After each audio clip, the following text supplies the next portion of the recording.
Good morning, Bucknutters. Welcome to the Bucknuts Morning 5 here on Friday, February 2nd, 2024. I am Dave Biddle. Very happy to be joined by Jonah Booker.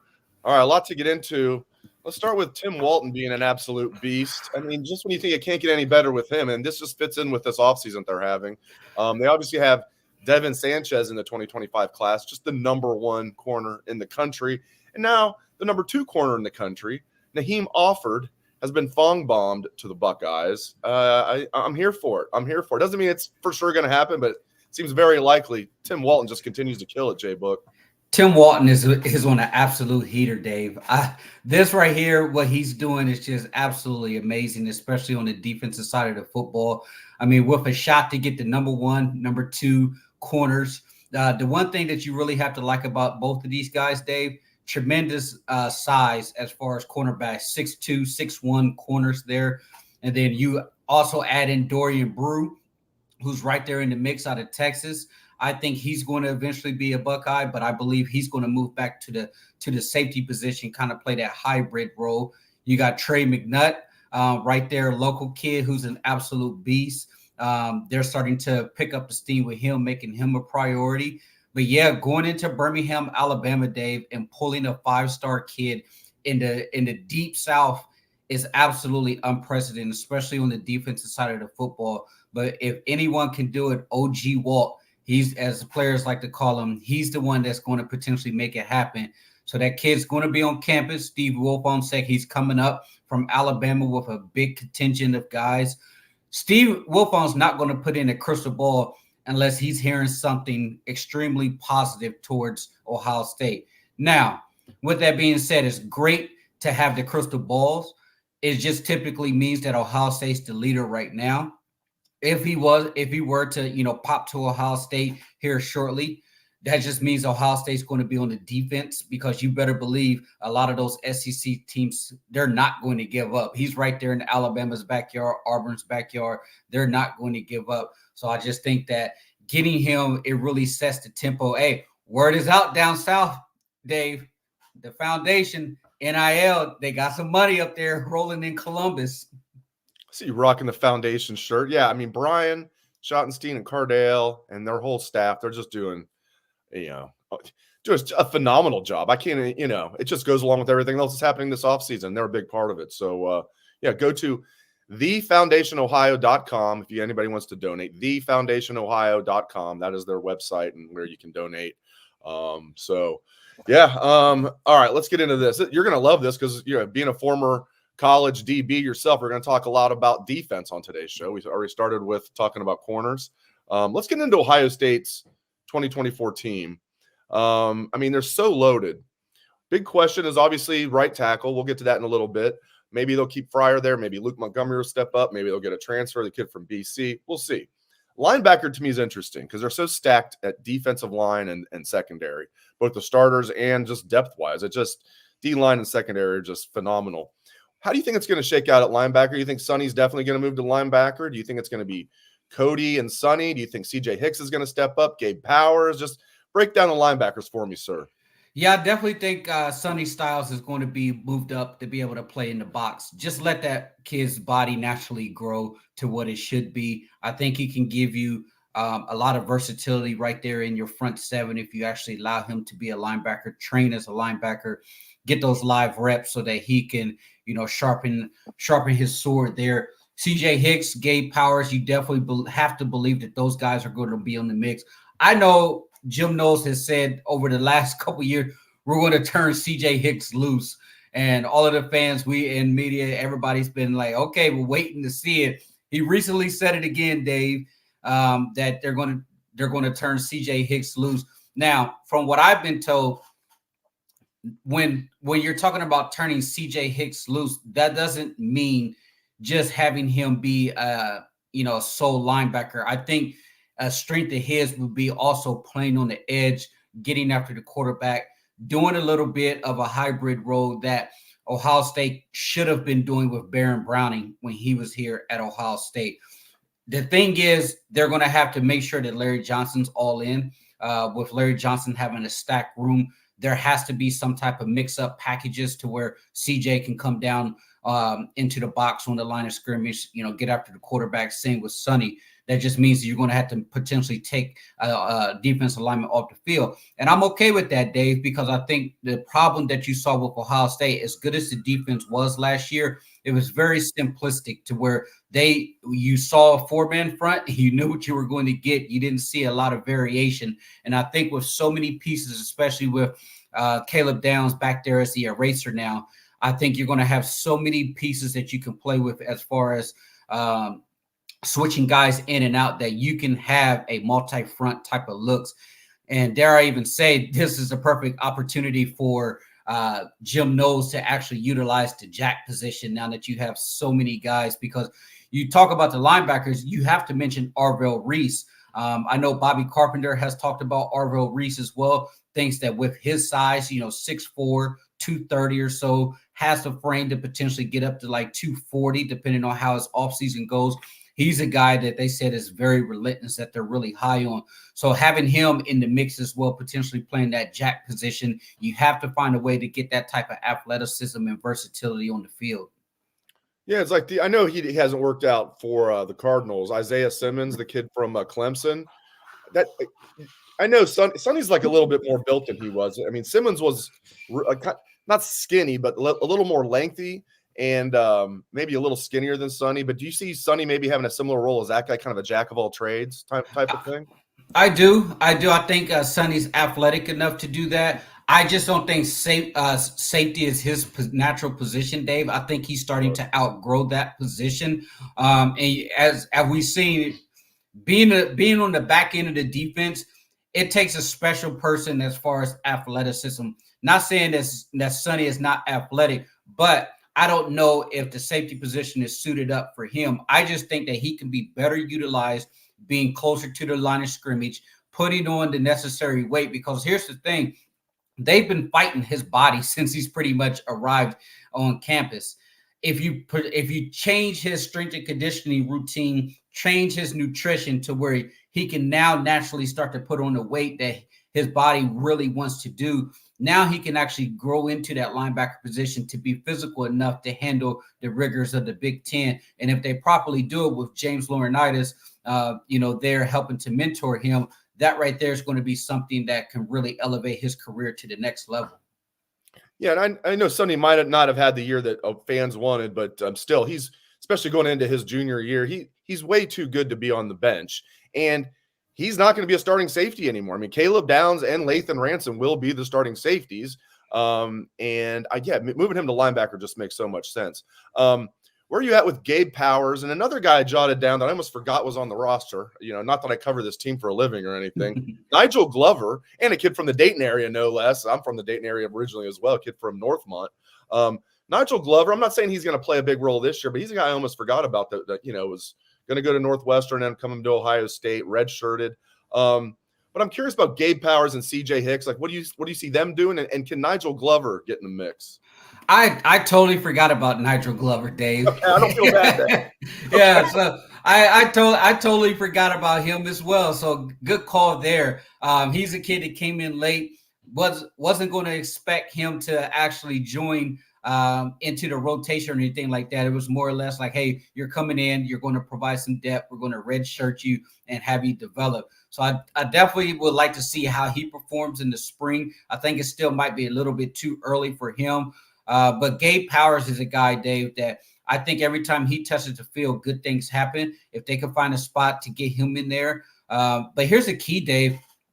To me, the most important thing about this Ohio State defense, you have to find playing time for the Gabe Powers, the CJ Hicks, those younger guys, even maybe a Nigel Glover, because the season is going to be so long. If you're talking, 16 potentially games to a national championship, you cannot have your starting defense playing 85% of the snaps, especially when you're blowing teams out. Get those young guys in there, get them live reps so that they can feel comfortable, and just in case somebody goes down, there's no reason why you need to beat your defense to death because you're refusing to rotate a lot of these young guys in here. So this has to be a fundamental shift and change from the coaching staff, especially on the defense, even the offense at wide receiver. Hartline doesn't rotate a lot of wide receivers, and that needs to change as well because the season's going to be so long. So it just needs to be a fundamental shift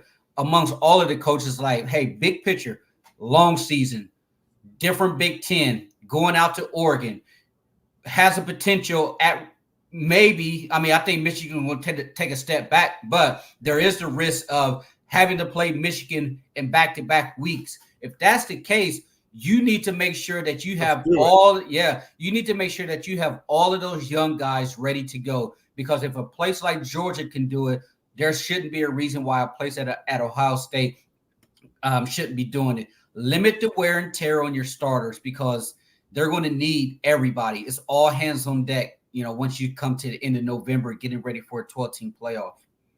I'm already talking smack to our good friends up north. They've won 3 straight. I don't care. They ain't winning 4 straight. And if Ohio State plays them 2 straight times, which they won't, it'll probably be a rematch with Oregon. That'd be great because then Ryan Day would go from 1-3 against Michigan to 3-3 just like that. Boom, boom. Oh, yeah. How would you like them apples, huh? I know. And before we go to the next topic, how about the boy over there, Sam Webb, at the Michigan 24/7 site, crying last night about Michigan's NIL being broke. Oh, I added that to my notes after I sent you topic suggestions because I invited our good friends from the Locker Boys. What's up, Locker Boys? Zeke, our little side chat that we have, and I saw your note there. I'm like, we got to talk about that. We'll get to that. But I want to, man, I'm with you. Like you nailed it with the linebackers. All right. The right tackle from Boston College. I don't even know if he's not even in the portal yet, but Ozzy Trapilo, 6'8", 315, 2-year starter at BC, graded out very well according to Pro Football Focus. Second team all ACC according to the coaches, but first team all ACC according to Pro Football Focus. Man, this seems like almost too good to be true, but that would fit in with everything that's going on this offseason. So to me, this makes a lot of sense. Jeff and Ryan Day has deep ties to Boston College, obviously with Hafley going from Boston College now to the Packers to be their DC. Ryan Day had 2 stints there at Boston College, was there a long time. I believe Ryan Day was there for a total of 8 years when you combine the two. Quarterbacks coach, then came back as offensive coordinator. Man, this makes a lot of sense. I like to see him actually enter the portal first, but he's a kid. His dad, who's played in the NFL, who now has passed away. He played at BC. This kid is from right down the road from BC, so it's not a sure thing. But man, that'd be great to get him to come here. My goodness, Dave, that's the missing piece. That's like the missing piece. If you can have the opportunity to get a first team all ACC tackle, 6'8". He graded out extremely well, 81.7 according to PFF when it comes to a pass blocking grade. That right there would have finished 3rd amongst all Big Ten tackles with over 300 snaps. So if they can get a kid like that in the fold as your right tackle, that right there could be the missing piece to take this offensive line, this offense from through the roof, Dave. So I mean, that right, like if you can land this, I will say this because everything starts up front. If you're nasty in the trenches, it allows your offense and allows the offensive coordinator to do basically anything they want to. If you're nasty in the trenches, as big as Caleb Downs was as far as the addition, getting this kid will be second to me as far as the biggest portal moves of the offseason, because this right here will really elevate this team, because now you have so much flexibility with the offensive line. You can move Montgomery down to the inside if you want to, have him battling it out with Fryar. Now you don't have Tegler's right there, can move into the left side, whatever you want to do with Tegler. You got Carson Hinsman, who's probably going to be your backup center there. Now you have a significant amount of depth. And we talk about the rotation. Hey, if you're up 20 in the fourth quarter against one of these Big Ten teams, get that starting offensive line out of the game, make sure they're healthy, and get these other kids in there. It would be big time if they can land that kid. No doubt about it. Yeah, I mean, I'll still put Will Howard second. I'm tempted to put Will Howard first because, just quarterback's so important, but Caleb Downs is just an immediate, absolute superstar. So I agree with you. I have to put him 1. I'd put Will Howard 2, and then if they land this kid from BC, I'd put him 3, but it's splitting hairs. Right. Oh my God, this isn't just first world problems. This is like 1% of the 1% problems. My gosh. Quick question here. Meant to get to this earlier because I think this is a good question that a lot of people are wondering. We talked about Arvell Reese earlier. He came in as a linebacker, and then they had to move him to DN because they had just for depth. Not that he played that much. He was good on special teams. But yeah, they've now moved him back to linebacker. I think I've heard the same thing. Can you get into that a little bit and answer Jeff's question on YouTube here? Yeah, I think he's going to go back to linebacker. And the thing is, he would potentially make the perfect jack position if they actually utilize it, Dave. The one thing I would say about Arvell, let him find a home and let him stay there and learn the position. The one thing you don't want to do, which messes up a lot of kids' progression, is moving them back and forth to different positions. When you do that, they fail to master their own craft at one position. So let Arvell, stick with the linebackers, and if they can, then go ahead and develop him there. All right, let's get to it. So what's going on with NIL up with our friends in the Maize and Blue? Are they struggling a little bit? Hey, I would say this. I would say this, Dave. How about when Ohio State was on their heater the last 2 weeks with NIL? That was the buzz of college football. You had all of the Michigan fanboys. You had Sam Webb, all of those guys going on Feinbaum, claiming that Ohio State's trying to buy a national championship. It's pay for play in Columbus. Then what do you know? They're crying about not having any money up in Michigan. Our NIL coffers are slim. They couldn't rally an offer to give to JJ that was even comparable to what his market value is worth. I find it hilarious, Dave, that all of a sudden they're realizing, hey, Jim's gone. That was probably the key that, hey, he was able to successfully talk a lot of these kids into taking way below market deals to come there. Now that Jim's gone, they're trying to raise capital, the 1 more year fund to try to keep guys to stay. But their biggest gripe is, one, their NIL's broke. They don't have money to be able to even dabble in the pay-for-play scheme that's coming up. Everybody knows what it is. Either you're in the game fully or you're going to get left behind. Ohio State has decided they're in the game with the SEC. Michigan is complaining because they don't have the money to compete. The other aspect that they're complaining about up there, Dave, is they feel like not Dave Brandon, but the athletic director that they have right now is not willing to budge when it comes to his stance on how they should be operating with the NIL aspect. A lot of the wine and cheese crowd, they don't have the appetite up there to write big checks to a lot of the Michigan players as far as NIL.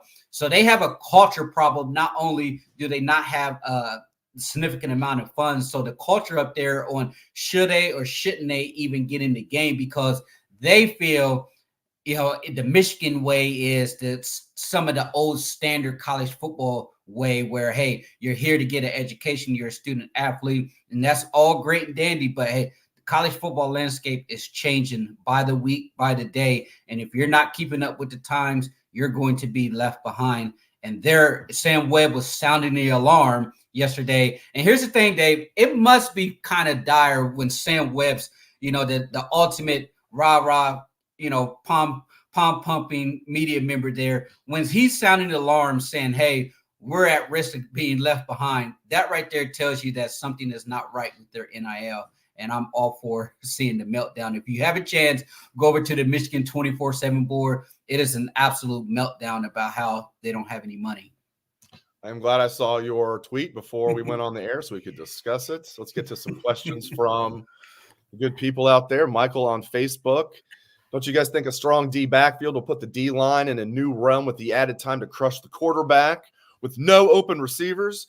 Yes. I mean, they do say and it's so true. I mean, the best friend for a defensive end or even a D tackle that can rush the passer is DBs who have locked down all the receivers. And I don't say this lightly. This might go down as like the best secondary that I've seen at Ohio State, right up there with 1996, right up there with 2016, right up there with 2019. We're talking about Denzel Burke Igbinosun and Hancock at corner. Hancock kind of that hybrid slot guy, corner safety, and he was really good in that role. Now you're bringing in Caleb Downs. Lathan Ransom's coming back. It's crazy. You got Jermaine Matthews as the fourth corner. You got Malik Hartford as the second or the backup safety. It's insane, Jay Book.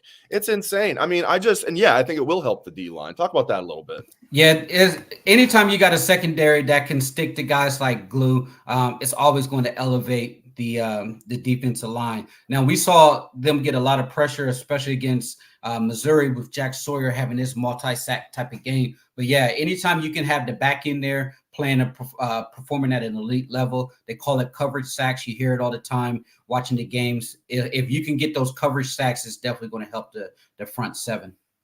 A couple more here, and then we'll get Jay Book out of here so he can go back to clowning Michigan on Twitter, which I love. You're so damn good. That's why you've got like a following of like 1 million people on Twitter, because you're pretty damn good at it. X. I guess I should get with it. It's been called X for more than a year now. I'm still calling it Twitter. Eddie Edwards on Facebook. Did Hafley leave Boston College, or was he being encouraged to leave? Here's my take on that. I think he was not being encouraged to leave, but he was in the last year of his contract. This was not the AD that hired him. And if he had a bad year, I think they might have gotten rid of him. And I think he was just sick of everything that's going on with NIL and everything else. So, and why not? I mean, being the DC of the Packers is a good job. So I don't think he was being encouraged to leave, but I think he also knew he might be on the way out a year from now. What do you think, Jay? I think Jeff probably looked around and said, I can't win at Boston College, not at the big time level. You're just not going to be able to have the NIL resources. You're not going to be able to compete with the haves and the haves not. Being a defensive coordinator in Green Bay, you know, if he does really well there, there's a very good chance those type of coordinators can parlay that into NFL head coaching jobs.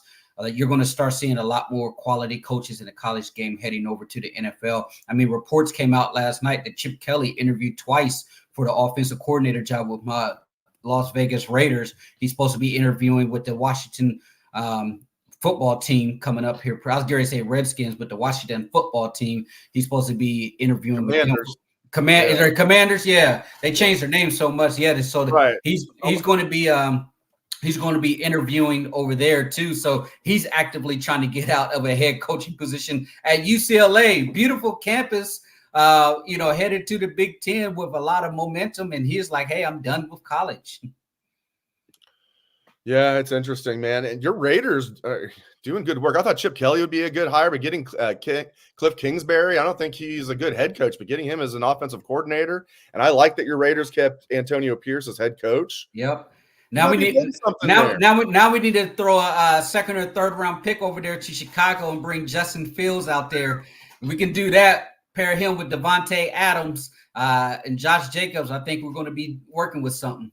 Second and third, or second or third? Second or third. I don't know, man. I'm just trying not to get fleeced, man. Our boy is worth more than that. Come on. The Bears aren't stupid. If we can the Bears are kind of stupid. If we can hold on to our first, go get a wide receiver, because this is a loaded wide receiver draft. Get another wide receiver to go opposite of our primary, and then go get Justin Fields. You have Devontae Adams. You have a first-round wide receiver. Bring in Justin Fields, Josh Jacobs. And then you got Mayer, the tight end that came from Notre Dame, who when healthy, he showed some promise. So Antonio Pierce, hey, let's make it happen.